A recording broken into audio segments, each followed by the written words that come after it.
வணக்கம், இது நண்பா பேசு. தமிழ்நாட்டில் எலெக்ஷன் கமிஷனோட ஆஃபீஸர்ஸ் வந்து அங்கங்கே ஃப்ளையிங் ஸ்குவாட் அப்படின்னு சொல்லக்கூடிய பறக்கும் படையினர் வந்து எல்லா பக்கம் பரவலாக பணத்தை பொதுமக்கள் ஆவணமின்றி கொண்டு சென்றாங்க அப்படின்னா அவங்கக்கிட்ட இருந்து அந்த பணத்தை வந்து அவங்க ரெக்கவரி பண்ணுறாங்க. பறிமுதல் செய்யப்பட்ட பணங்கள் வந்து உரிய ஆவணங்கள் இல்லாமல் இருந்தது அப்படின்னா உங்கள் கைக்கு வந்து கிடைக்கிறது மிக சிரமம். அதுக்கான ப்ரொசீஜர்ஸும் நிறைய இருக்கும். ஸோ அதெல்லாமே நமக்கு தெரியாது. அந்த ப்ரொசீஜர்ஸை ஃபாலோ பண்ணி தான் அவங்க அனைத்துமே செய்வாங்க அப்படிங்கிறது தான் உண்மை. ஸோ நீங்கள் வந்து உங்களுடைய மெடிக்கல் இஷ்யூவாக இருக்கலாம், வேறு ஏதாவது காரணங்களாக இருக்கலாம், திருமணம், போக்குவரத்து, இந்த மாதிரி விஷயத்துக்கெல்லாம் நீங்கள் பணம் கொண்டு போகிறீங்க அப்படின்னா அதற்கான உரிய ஆவணங்கள் கட்டாயமாக இருக்கணும். அதாவது 50,000 அப்படிங்கிற மாதிரி தொகை வந்து நிர்ணயிச்சிருக்காங்க. அந்த 50,000 ரூபாய் பணத்தை நீங்கள் வந்து எடுத்து செல்லலாம். அதற்கு மேலே எடுத்துகிட்டு போனீங்கன்னா கட்டாயமாக எல்லா டாக்குமெண்ட்ஸும் வேணும் அப்படிங்கிற மாதிரி சொல்கிறாங்க. 50,000 ரூபா வரைக்கும் வந்து எந்த ஒரு ரெஸ்ட்ரிக்ஷனும் இல்லாமல் இருக்க மாதிரி சொல்கிறாங்க. ஸோ 50,000த்துக்கும் வந்து நீங்கள் கணக்கு எடுத்துகிட்டு போகிறது தான் நல்லது அப்படிங்கிறதான் நம்ம சொல்லுவோம்.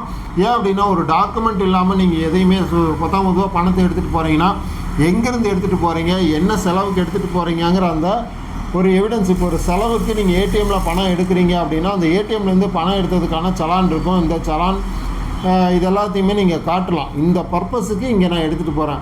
மெடிக்கல் அப்படின்னா ஹாஸ்பிட்டலில் வந்து பில்லு கொடுத்துருப்பாங்க. இல்லை அவங்ககிட்ட கேளுங்க, இந்த மாதிரி வந்து ஹாஸ்பிட்டலோட ரிப்போர்ட்டை காட்டி இந்த மாதிரி வந்து இந்த காரணத்துக்காக கொண்டு போயிட்டுருக்கேன் அப்படிங்கிற அந்த காரணத்தை சொன்னீங்கனாலே வந்து இந்த மாதிரியான கெடுபிடியிலிருந்து நீங்கள் தப்பிக்கலாம். தேர்தல் நேரங்களில் பணம், பொருள், இது போன்ற விஷயங்கள் வந்து அரசியல் கட்சியினர் விநியோகம் மக்களுக்கு வந்து கொடுத்து இலவசமாக கொடுத்து அவங்கக்கிட்டேருந்து வாக்கை பறித்து விடலாம் அப்படிங்கிற அந்த எண்ணத்தில் அதிகமாக செயல்படுவாங்க. ஸோ அதெல்லாமே இருக்கக்கூடாது அப்படிங்கிறதுக்காக தான் இந்த ஃப்ளையிங் ஸ்குவாட் அப்படிங்கிறது வந்து போட்டிருக்காங்க. ஃப்ளையிங் ஸ்குவாட் வந்து எல்லா பக்கமே நின்று எங்கே வேணாலும் எந்த வாகனங்களை வேணாலும் நிறுத்தி சோதனை செய்வதற்கு அவங்களுக்கு முழு அதிகாரம் இருக்குது. அவங்களுக்கு வந்து நம்ம அனைவருமே ஒத்துழைப்பு தர வேண்டும் அப்படிங்கிறதான் வந்து இந்த இடத்துல நம்ம பார்க்குறோம். இதே போல் சென்ற தேர்தலில் வந்து பார்த்திங்கன்னா முக்கியமாக பார்க்கப்படுவது கரூர் தொகுதி. கரூர் ஆரோக்கிய தொகுதியில் சென்ற முறை பணம் பட்டுவாடை வந்து மிக அதிகமாக பகிரப்பட்டு வாக்காளர்களுக்கு கொடுக்கப்பட்டது. ஒரு நபருக்கு 5,000 முதல் 10,000 வரை. ஏன்னா ஒரு முறை எலெக்ஷன் வந்து தள்ளி வச்சாங்க, திரும்பவும் அதுக்கு முன்னாடி பணம் கொடுத்தாங்க. இதில் வந்து பார்த்திங்கன்னா ஒரு வாக்காளருக்கு 10,000 ரூபாய் அப்படிங்கிற மாதிரியான விஷயம் அங்கே நடந்திருக்குது. அதாவது இதான் ஏன் அப்படி சொல்ல வரோம் அப்படின்னா, பறக்கும் படையை தாண்டி ஸ்லீப்பர் செல் போல் இந்த அரசியல் கட்சியினுடைய நபர்கள் வந்து செயல்படுறாங்க அப்படிங்கிறதான் நம்ம இதை பார்க்கப்படுது. எந்த அளவுக்கு இருந்தாலும் இப்போ நேற்று கூட பார்த்திங்கன்னா 41 லட்ச ரூபா பறக்கும் படை வந்து பிடிச்சிருக்குது. நம்ம தென்காசி புளியறையில் வந்து வெள்ளி நகை பொருட்கள்லாம் வந்து பிடிச்சிருக்காங்க செக் போஸ்ட்டில். பறக்கும் படையும் தன்னுடைய கடமையை வந்து திறம்பட செஞ்சுக்கிட்டு இருக்கிறாங்க. இருந்தாலும் அவர்களுக்கு கண்ணில் மண்ணை தூவி விட்டு வாக்காளர்களுக்கு பணப்பட்டுவிடா என்பது எல்லா எலெக்ஷனும் நடந்துக்கிட்டு தான் இருக்குது. வாக்காளர்கள் பணம் வாங்காமல் தங்களுடைய வாக்குரிமையை செலுத்த வேண்டும் என்பதுதான் எங்களுடைய தாழ்மையான கருத்தாகவும் நம்முடைய சேனல் மூலியமாகவும் மக்களுக்கு நம்ம சொல்லக்கூடிய ஒரு விஷயம். ஜனநாயக கடமை அப்படிங்கிறது வந்து இன்றைக்கி பணநாயகமாக மாறிடுச்சு. பணத்தை வாங்கிட்டு நம்மளுடைய வாக்குகளை விட்டுறோம் அப்படின்னா வந்து அவங்க நம்மளை மிரட்டி இதை தான் செய்யணும், இதை தான் பண்ணணும் அப்படிங்கிற அளவுக்கு அவங்க நம்மளை வந்து டாமினேட் பண்ணக்கூடிய விதமாகத்தான் வந்து இன்றைக்கு இருக்கக்கூடிய அரசியல்கள் வந்து நடந்துக்கிட்டு இருக்கு எல்லா இடத்துலையுமே. ஜனநாயகம் என்னைக்கு வந்து நம்ம நிலைநாட்டப்படுதோ நாட்டில், அப்போ தான் வந்து அனைத்து மக்களுக்கான உரிமைகளும் அவங்களுக்கான சில விஷயங்களும் அவங்களுக்கு வந்து சென்று சேரும் அப்படிங்கிறது எந்தவித மாற்றமும் இல்லை. ஏன்னா மக்கள் வந்து பணம் வாங்கிட்டு ஓட்டு போட்டாங்கன்னா, நீ பணம் வாங்கிட்டு தானே ஓட்டு போட்டால் உனக்கு ஏன் நான் அதை செய்யணும். சப்போஸ் ஒரு உதாரணத்துக்கு ஒரு வார்டுலேயே வந்து ஏதோ ஒரு சின்ன இஷ்யூ இருக்குது, தண்ணி வரல அப்படின்னா கூட ஒரு கவுன்சிலரை போய் கேட்குறாங்கன்னா, நீ பணம் வாங்கிட்டு தாப்பா ஓட்டு போட்டால் நான் செய்யும்போது தான் செய்வேன் அப்படிங்கிற மாதிரியான ஒரு திமிர்த்தனமாக பேசக்கூடிய சூழல்களும் வந்து நம்ம நிறைய இதில் வந்து இணையத்திலலாம் பார்த்துருக்கோம். ஸோ அந்த மாதிரி நிகழ்வுகள்லாம் நிறைய நடக்கிறதுக்கு காரணம் என்ன? அரசியல்வாதிகள் பொதுமக்களை எப்படி மிரட்டுறாங்க அப்படின்னா இப்படி தான் மிரட்டுறாங்க. ஸோ மக்களால் வந்து தேர்ந்தெடுக்கப்பட்ட ஒரு அரசியல்வாதிகள் பொதுமக்களை மீண்டும் மிரட்டுறதுக்கு காரணம் என்னென்னா, மக்கள் வந்து பணத்தை பெற்றுக்கொண்டு வாக்கை செலுத்துவதனால் இந்த மாதிரியான பிரச்சனைகள் ஏற்படுது. இதே வந்து ஒரு கிராமம் முழுக்க பணம் வாங்காமல் நாங்கள் பணம் வாங்கலை, நீங்கள் இதை செய்யுங்க அப்படின்னு சொல்லி அவங்க அடித்து பேசும்போது கட்டாயமாக அவங்க செஞ்சு தான் ஆகணும். அந்த பணிகளை செய்வதற்கு தான் இந்த அரசாங்கமும் மற்றும் வந்து இந்த கவுன்சிலர்ஸ் போன்றவங்களை வந்து மக்கள் தேர்ந்தெடுக்கிறாங்க. ஸோ அனைத்து பணிகளும் வந்து சிறப்பாக நடைபெறணும் அப்படின்னா இது போன்ற ஒரு ஜனநாயகம் கடமை வந்து நம்ம ஆற்றணும். அதாவது நம்மளுடைய வாக்குக்கு வந்து பணம் வாங்காமல் கட்டாயமாக ஓட்டு போட்டோம் அப்படின்னா நம்ம திருப்பி கேள்வி கேட்கறதுக்கு நமக்கு ஒரு வாய்ப்பு கிடைக்கும். பொதுவாக என்ன சொல்கிறோம் அப்படின்னா, உங்களுடைய வாக்கை நீங்கள் அடமானம் வைக்காதீர்கள் அப்படின்னு தான் சொல்லக்கூடிய விஷயமா இருக்குது. தன்னுடைய உரிமையை நாம் வந்து எப்போ அடமானம் வைத்தோமோ அப்போவே வந்து நம்ம அவங்களுக்கு அடிமை அப்படிங்கிற மாதிரியான ஒரு இதைத்தான் நம்ம பார்க்குறோம். அப்படி இருக்கும் பட்சத்தில் எந்த ஒரு அரசு அலுவலகமாக இருந்தாலும் சரி, நகராட்சியாக இருக்கட்டும், நம்ம கிராம நிர்வாக அலுவலகமாக இருக்கட்டும், எங்கே போனாலும் லஞ்சம் இல்லாமல் இன்றைக்கி எந்த காரியம் நடக்காது அப்படிங்கிற சூழ்நிலை தான் இருக்குது. அப்போ இதுக்கெல்லாம் காரணம் என்ன அப்படின்னா, நாம் வந்து தேர்ந்தெடுக்கக்கூடிய தலைவர் சரியானவரா அப்படிங்கிறத நம்ம பார்த்து அவருக்கு வாக்களிக்கணும். ஏன்னா ஊழல் வந்து புறையோடி போச்சு. 72 ஆண்டு காலமாக டிஎம்கே ஏடிஎம்கே மாறி மாறி ஆண்டு இருக்குது.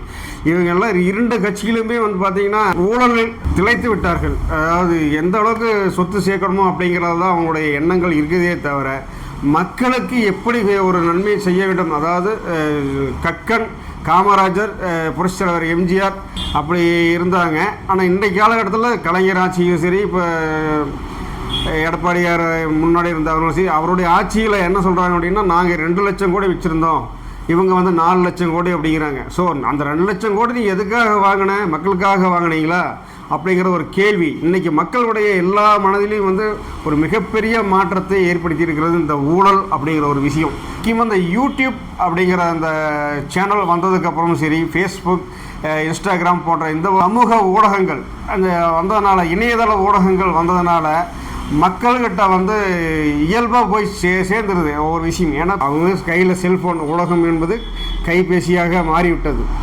என்ன நடக்குது அப்படின்னா அப்போவே அப்டேட் வந்துடுது. செய்தி டிவியில் வர்றதுக்கு முன்னாடியே நம்ம எல்லா யூடியூப் சேனல் மூலமாக வந்துடுது. யாருமே தப்பிக்க முடியாது. யார் ஊழல் செய்கிறார்கள், யார் ஊழல் செய்யவில்லை அப்படின்னு மக்கள் தெளிவாக தெரிஞ்சு வச்சுக்கிறாங்க.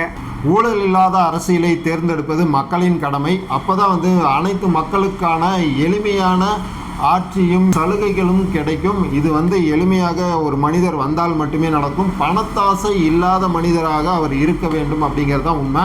பணத்தை திருடி திருடி கல்லாவில் போட்டுக்கிட்டு தங்களோட கஜானாவை நிரப்பிக்கிட்டே இருந்தாங்க அப்படின்னா, அதாவது கஜானானா அரசு கஜானா கிடையாது, தங்களுடைய கஜானா, தனிப்பட்ட அவங்களுடைய கட்சிகள் சார்ந்த அவங்க பணத்தை சேர்த்துக்கிட்டு போனாங்க அப்படின்னா அது கட்சி நிதியாக மட்டுமே போயிடும். அவங்களுக்கான பயன்பாட்டுக்கு மட்டுமே இருக்கும். அவங்க கட்சி சார்ந்தவங்களுக்கு மட்டுமே அது பயன்பெறும். இது வந்து பொதுமக்களுக்காக இந்த பணம் அப்படிங்கிறது போய் சேர்றதுக்கான வாய்ப்புகள் குறைவு. மக்களாகிய நீங்கள் வந்து கட்டாயமாக பணம் பெறாமல் ஓட்டை வந்து உங்களுடைய ஜனநாயக கடமையை ஆற்றினால் மட்டுமே மக்களுக்கான அனைத்து விஷயங்களும் உங்களுக்கு வந்து கிடைக்கும். இப்போது தேர்தல் ஆணையத்தின் கட்டுப்பாட்டுக்குள்ளே இருக்கக்கூடிய அலுவலர்கள் வந்து நிறைய இடத்துல ரொம்ப ஸ்பீடாக ஒர்க் பண்ணுறாங்க அப்படிங்கிறதையும் நம்ம பார்க்குறோம். அதே போல் மாவட்ட எஸ்பிக்கள் வந்து அவங்க மேலே வந்து சில புகார்கள் எழுந்தால் அவங்கள வந்து உடனடியாக மாற்றும் பணியினை தேர்தல் ஆணையத்தின் கட்டுப்பாட்டில் இருக்கக்கூடிய அந்த அலுவலர்கள் செய்து வராங்க. ஏன்னா இப்போ வந்து எலெக்ஷன் கமிஷனோட கண்ட்ரோலில் தான் கவர்மெண்ட் அப்படிங்கிறது இயங்கிட்டு இருக்கு. இடமாற்றம் அப்படிங்கிறது வந்து நிறையவே நடந்துட்டு இருக்கு. இப்போ தேர்தல் கமிஷன் வந்து இன்னொரு விஷயத்தையும் கொடுத்துருக்காங்க. வாக்காளருக்கான சேவை மைய எண் அப்படிங்கிறது ஒன்று அறிவிச்சிருக்காங்க. 1950 அப்படிங்கிற இந்த எண்ணுக்கு வந்து மக்களாகிய நீங்கள் உங்களுடைய டவுட்ஸை வந்து கேட்டுக்கலாம். அதே மாதிரி இணையதளத்தையும் கொடுத்துருக்காங்க. என்ன அப்படின்னா, அந்த வெப்சைட்டில் போய் நீங்கள் உங்களுடைய போலிங் ஸ்டேஷன் எங்கே இருக்குது, நீங்கள் வந்து எங்கே போய் போல் பண்ணணும் அப்படிங்கிற மாதிரியான அந்த தகவல்களை நீங்களே பார்த்துக்க முடியும். உங்களுடைய ஃபோனில் வந்து www.elections.tn.gov.in அப்படிங்கிற இணையதளத்தை வந்து நீங்கள் பார்வையிட்டீங்க அப்படின்னா இதில் வந்து நோ யுவர் போலிங் ஸ்டேஷன் அப்படின்னு சொல்லிட்டு ஒரு இடம் இருக்கும். அந்த ஆப்ஷனை கிளிக் பண்ணி அதுக்குள்ளே போனீங்க அப்படின்னா உங்களுடைய வாக்காளர் எண், அடையாள அட்டையில் இருக்கக்கூடிய அந்த வாக்காளர் அடையாள எண்ணை நீங்கள் பதிவு செய்து பக்கத்துலேயே கேப்சா இருக்கும். அந்த கேப்சாவை என்ட்ரு பண்ணி சர்ச் கொடுத்தீங்க அப்படின்னா உங்களுக்கான போலிங் பூத் எது அப்படிங்கிற அனைத்து தகவலும் வரும். நீங்கள் எந்த சட்டமன்ற தொகுதிக்கு உட்பட்டவர், நீங்கள் எந்த பாராளுமன்ற தொகுதிக்கு உட்பட்டவர், உங்களுடைய போலிங் பூத்தினுடைய அந்த அட்ரஸ் லொக்கேஷன் அனைத்துமே உங்களுக்கு வந்து உங்களுடைய ஃபோன்லேயே நீங்கள் பார்க்க முடியும். ஸோ உங்களுக்கு தெரியாதவங்க யாராச்சும் இருந்தாங்கன்னா அவங்களுக்கு வாக்காளர் பட்டியல் அவங்க பேர் இருக்கா இல்லையா அப்படிங்கிறது அனைத்துமே இதை வச்சு நம்ம செக் பண்ணிக்க முடியும்.